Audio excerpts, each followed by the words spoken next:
તો સુરતના કીમાં વિદ્યાદીપ સાયન્સ કોલેજમાં વિદ્યાર્થીઓની મુશ્કેલીઓ વધી છે। કોલેજની ભૂલને કારણે 700 વિદ્યાર્થીઓએ ફરજિયાત ફરીથી પરીક્ષા આપવી પડે તેવી સ્થિતિ।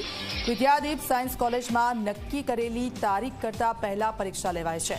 બીએસસીના છઠ્ઠા સેમેસ્ટરમાં અભ્યાસ કરતા વિદ્યાર્થીઓએ આપવી પડશે ફરીથી પરીક્ષા। કોલેજ સંચાલકોની બેદરકારીને કારણે વીએનએસયુની પ્રતિષ્ઠા ફરી ખરડાઈ છે।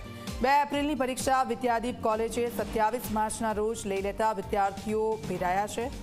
વિદ્યાદીપ કોલેજનું પરીક્ષા કેન્દ્ર રદ કરવામાં આવ્યું છે। કોસંબા ખાતે વિદ્યાર્થીઓ પરીક્ષા આપશે અને કોલેજને 1 લાખનો દંડ પણ કરાયો છે।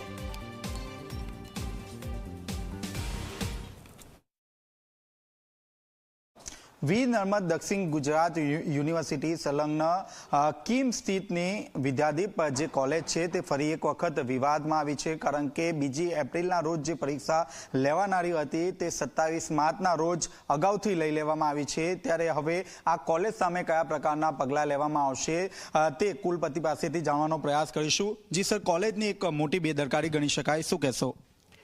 આપણી વીર નર્મદ દક્ષિણ ગુજરાત યુનિવર્સિટી સંલગ્ન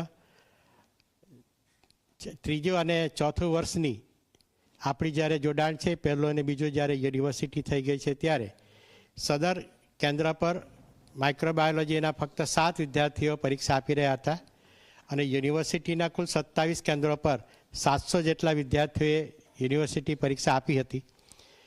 સદર કોલેજે 27 તારીખે પરીક્ષા લઈ લીધી હતી, હકીકતમાં એ બીજી તારીખે લેવાની હતી।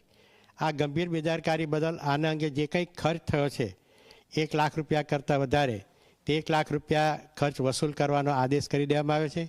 આ ઉપરાંત એ વિદ્યાર્થીનું એ જે 7 વિદ્યાર્થી છે તેનું યુનિવર્સિટી પરીક્ષા કેન્દ્ર રદ કરીને કોસંબા સાયન્સ કોલેજને એનું સેન્ટર આપી દેવામાં આવ્યું છે અને ભવિષ્યમાં પણ જે યુનિવર્સિટી પરીક્ષાઓ લેવાય છે તે શક્ય છે કે સુરતની અંદર જ હવે લેવામાં આવે। સર, કોલેજ દ્વારા અગાઉથી શા માટે આ પરીક્ષા લઈ લેવામાં આવી? કોઈ કારણ રજૂ કરવામાં આવ્યું? આ ઓલરેડી પહેલું જે શિડ્યુલ હતું એ 27 તારીખનું જ હતું, પરંતુ ભારત સરકારની યુજીસીના નિયમ અનુસાર CUPT નામની જે કેન્દ્રીય પરીક્ષા હોય છે, એ પરીક્ષાની અંદર આ વિદ્યાર્થીઓ જનાર હોવાથી આ 27 તારીખની જગ્યાએ બીજી તારીખ કરવામાં આવી હતી, પરંતુ સદર કોલેજે આ નવું અપડેટ થયેલું ટાઈમ ટેબલ જોયું ન હતું।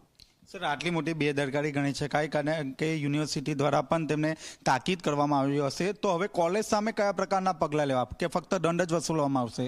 કોલેજ પાસે 1 લાખ રૂપિયા કરતાં વધારે જે ખર્ચ થયો છે તે વસૂલ કરવાના આદેશો જારી કરવામાં આવ્યા છે। સાથે સાથે એના આગામી જે કંઈ અભ્યાસક્રમો જે છે, જેની યુનિવર્સિટી પરીક્ષા લેવાની બાકી છે, તે પરીક્ષાર્થીઓનું વિદ્યાદીપ કીમનું સેન્ટર અમે રદ કરવા જઈ રહ્યા છીએ અને આ વિદ્યાર્થીઓ હવે સુરત કે તેની આજુબાજુની જગ્યાએ તેઓ યુનિવર્સિટી પરીક્ષા આપવી પડશે।